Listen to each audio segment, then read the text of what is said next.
Сайн байна уу? Өнөөдөр 5 сарын 18-нд Италийн хөл хорой болсны 7 дахь өдөр байлаа. Ер нь карантин үеэр юу хийдэг вэ гэдэг бичлэг хий гэж бодлоо. Одоо 8:30 болж байна. 9 цагаас хичээлтэй. Тэгээ миний өдөр яаж авдгийг харъя.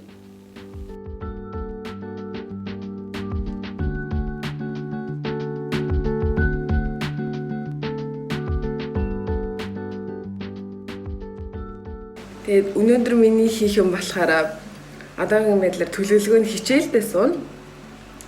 Дасгалаа хийх хэрэгтэй, хоолой хийж идэн тэгэл гарч алах нь өнөөдөр ингээд жоохон бороотой өдөр байна. Тэгээд гадаа гоё байх юм шиг байна. Өглөөг ер нь ингээд кофе ууж эхлүүлдэг байгаа. Тэгээд кофегоо сайхан уучих юм бол ирчүүч ороод даалгавар өнөөдөр 9 цагаас хичээлтэй дөнгөс асарсан болохоор тагварлахын тулд ингээд кофегаа чанаад сууж байгаа байдаг.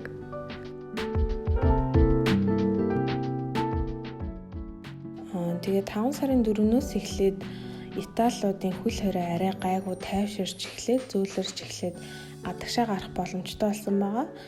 Тэгээд би болохоор 7 хоногт нэг 2-3 удаа паркаар алхах ч юм уу, хүнсээ цуглуулах ч юм уу нэг тийм байдлаар агаар салхи авах гэж гадагшаа гардаг болсон байгаа.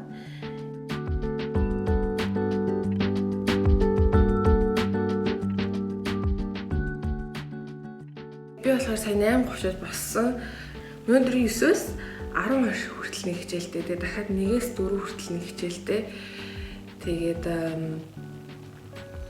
ер нь өдөрт ингээд өдөрт ингээ хоёр хичээл орчод тэгэл тэр чинь бүхэл бүтэн өдрийн 6 цаг ахгүй юу. Тэгээд 6 цагийн лекцэн зоох хэрэгтэй. Яг дундуураа ингээд завсарлуулаад 10-15 минут завсарлуулдаг. Тэр заваар нь юм идэх ч юм уу нэг тиймэрхүү юм хийдэг. Тэгээд одоо хичээл маань эхэлсэн ингээд явж байна. Тэгэхээр хичээлдээ.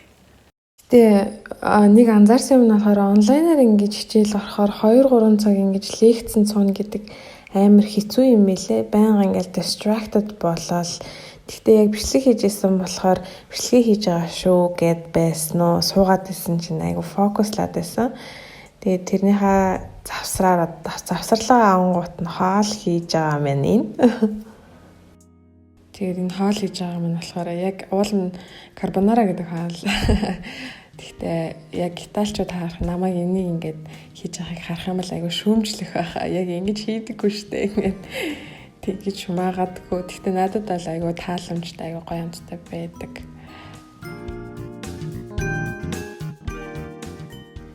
За би тэгээ хажуугаар нь бас сошиал медиа буюу одоо Instagram, Facebook хаагаад 10-11 хонж байгаа.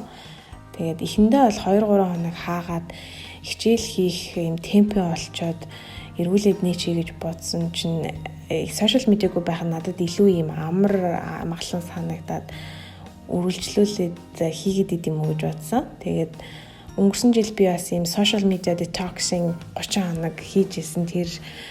Тэрийгээ санаад ер нь жил алга ийм 30 хоногийн сошиал медиа детоксинг хийж исэн даач яхав дээ гэж бодсон. Одоо ялангуяа нөө шалгалт эхлэх гэж байгаа болохоор шалгалтандаа фокуслах тийм мотивацийг маань бас айгу нэмэгдүүлж өгч байгаа сошиал медиагүй амьдрал маань.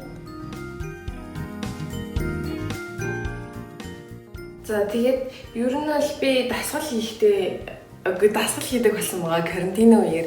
Тэгэхгүй бол нөгөө хитэх суугаад ерөөс гадагшаа гарахгүй хөдөлгөөн энэ төр байнгут амар би юм хөшөд. Угаасаа цаанаас хөдөлгөөн ихтэй юм билээ. Тэгээд тархлал эхлэнгүүт за дасгал хийж үзье гэдэг гэрээрээ дасгал хийж үзэж байгаа. 10-15 минутын дасгал. Тэгээ интернет ч орохгүй, хүнтэй ч уулзахгүй, одоо нэг гарахчихгүй байгаа болохоор энэ хөдөлгөөн маань надад бас айгүй тийм энерги өгж байгаа. Тэгээд ерөөсө хөдөлдөхгүй хүн чинь ингээд хөдөлсөн чи айгүй тийм ив орохгүй бас ивүүл юм байлээ. Гэхдээ надад бол бас ингээд дасгал хийгээд байх нь таалагдж байгаа. Улам ингээд би чангараад байгаа юм шиг хүртэл мэдрэмж аваад айгүй тийм сайхан маа шүү. Танай нэмэхвэл ерөөсөө өмнө дасгал ингээд хийж байгаа болохоор амар анхнаас нийлээд YouTube дээр ингээд Roberto Jam гэдэг daily workout тийм биш байсан аахгүй. Тэгээд тэр плейлистээс хийж байгаа. Одоо цагаараа чинь та байж байгаа. Тэгээд жоохон таашаа захын байж байгаа. Харахад нэрнээ. Тийм хичээлд орно. Тэгээд ер нь ингээд дасгал хийжэл дундуур нэмийн activity оруулчаал хичээлээ хийгээд авахгүй бол 6 цагийн хичээлд л сууна гэж бол байхгүй мөлий. Манай сая найзууд хоёр найз залгаад хөрч ш трактортай хийж идья гэд хэлж जैन. Тэгээд одоо хичээлээ дуусгах юм байна. Найзуудтай hang out хийх нэ. Энэ бол яг карантины өдрүүдэд тохиодгүй зүйл. За нэг сардаа нэг ч юм уу. За наашлаа гэхэд 3-7 анхтай нийгмиг болдог үйл явдал واخгүй. You're in the shot. You're going to be on YouTube like this. Okay, I'm ready. Okay. Do abs in 2 weeks. Have to have abs in 2 weeks? Hey, Elisa.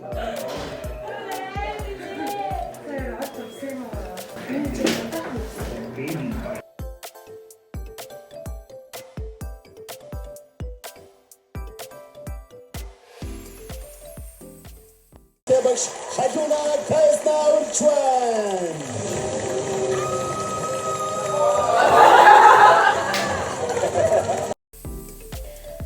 Ингээ бид нэр болохоор яг докторатана хийж идчихээ. Сайхан Voice of Mongolia үзээд, гуруулаас чийлрээд өөрсдөө зугаацаалаад сайхан амарсан байгаа. Өчнөө олон лекцээ хойно ингээд хоёр найзууд минь ирсэндээ би бас айгу баяртай байсан. За тэгээд хоёр найз минь дөнгөс явчихлаа. Тэгээд одоо үргэлжлүүлэл юмаа хийгээл суугаал байдаг бах та. Харж байгаачлан би ширээний хард, компьютерийн хард сууж айгүйх цагийг өнгөрөөдөг байгаа. Саяд ингээд бичлэгнүүд ютубер бичлэгнүүд үзэж байгаад Томьёогийн Монгол оюуныг дэлхийд хүргэх зорилго хаанаас эхэлсэн бэ гэдэг нэртэй видеог үзэж байгаад энийг бас ингээд жоохон ярмаар санагдчихлаа. Би Томьёогийн юу болсон одоо Томьёогийн хэрэглэгч болсон гэх юм уу? Аппликейшн татаж авсан байгаа. Тэгээ энэ дотор надад жишээлбэл онцлог зүйл юу байдаг вэ гэхээр одоо жишээлбэл би их сургуультай сурах гад их сургуулийг хайж авахд бол надад ингээд хамгийн түрүүнд тэтгэлэгтэй газар аягүй хэрэгтэй байсан болохоор тэтгэлэг аль сургуулийн аль газар аль одоо улс тэтгэлэгтэй байна вэ гэдгийг ингэж сонгох ч юм уу олох ч юм уу сонголтууд нь хит их олон болоод ирэнгүүт overwhelmed болонготой ялын сонгохоо мэддэггүй ингэж compared харьцуулж чаддаггүй ч юм уу тиймэрхүү надад бол тийм туршилтууд одоо нэг тийм санагдалтууд орж ирж исэн баггүй.